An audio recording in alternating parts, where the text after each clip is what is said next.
సార్వత్రిక ఎన్నికల ఫలితాల ఓట్ల లెక్కింపు చురుగ్గా సాగుతోంది. ప్రస్తుత లెక్కింపు సరళి ప్రకారం దేశవ్యాప్తంగా అత్యధిక స్థానాల్లో ఎన్డీఏ ఆధిక్యంలో ఉంది. అయితే ఎగ్జిట్ పోల్స్ అంచనాలకు మించి ఇండియా కూటమి రాణిస్తోంది. 7 విడతలుగా జరిగిన సార్వత్రిక ఎన్నికల ఓట్ల లెక్కింపు పటిష్ట భద్రత మధ్య దేశవ్యాప్తంగా కొనసాగుతోంది. సుదీర్ఘ ఎన్నికల ప్రక్రియలో విజేత ఎవరో ప్రతి క్షణం సమగ్ర సమాచారాన్ని ఈటీవీ మీకు అందిస్తోంది.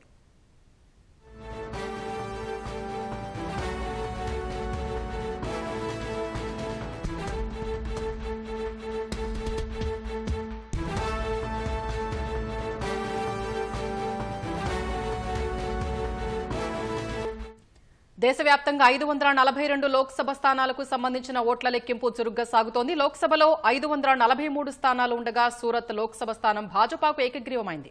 ఫలితంగా 542 లోక్సభ స్థానాలకే పోలింగ్ జరిగింది. 542 స్థానాల్లో పోస్టల్ ఓట్లు లెక్కించిన తరువాత ఈవీఎంల్లో పోలైన ఓట్లను లెక్కిస్తున్నారు. ఆంధ్రప్రదేశ్లో 25 లోక్సభ, 175 అసెంబ్లీ స్థానాలు, ఒడిశాలో 21 లోక్సభ, 147 అసెంబ్లీ స్థానాలకు కూడా లెక్కింపు జరుగుతోంది. వీటితో పాటు వివిధ రాష్ట్రాల్లో 25 అసెంబ్లీ స్థానాలకు జరిగిన ఉప ఎన్నికల ఓట్లను లెక్కిస్తున్నారు. లెక్కింపు ప్రక్రియను వీడియోగ్రఫీ చేయిస్తున్నారు. ఒక నియోజకవర్గంలో 2 అభ్యర్థులకు సమానంగా ఓట్లు పోలైతే డ్రా ద్వారా విజేతను నిర్ణయిస్తారు.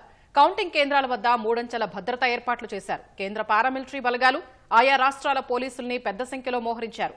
పూర్తి తనిఖీ చేసిన తరువాతే ఎన్నికల సిబ్బందిని, పార్టీల ఏజెంట్లను కౌంటింగ్ కేంద్రాల్లోకి అనుమతించారు.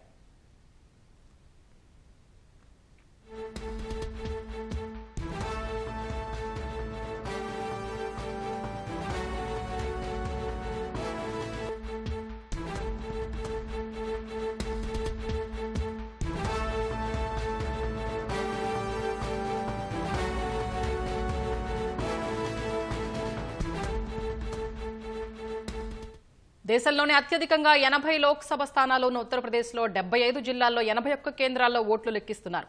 మహారాష్ట్రలో 48 లోక్సభ నియోజకవర్గాలు ఉండగా 289 కౌంటింగ్ హాళ్లు, 4309 టేబుళ్లు ఏర్పాటు చేసి ఉదయం 8 గంటల నుంచే లెక్కింపు చేపట్టారు. తమిళనాడులో 39 లోక్సభ సీట్లకు పోలైన ఓట్లను 39 కేంద్రాల్లో లెక్కిస్తున్నారు.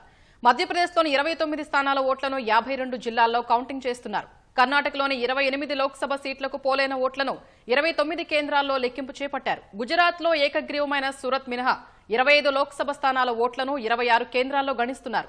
కేరళలోని 20 స్థానాల ఓట్లను 20 కేంద్రాల్లో లెక్కిస్తున్నారు. అసోంలోని 14 లోక్సభ నియోజకవర్గాల ఓట్లను 52 కేంద్రాల్లో లెక్కిస్తున్నారు.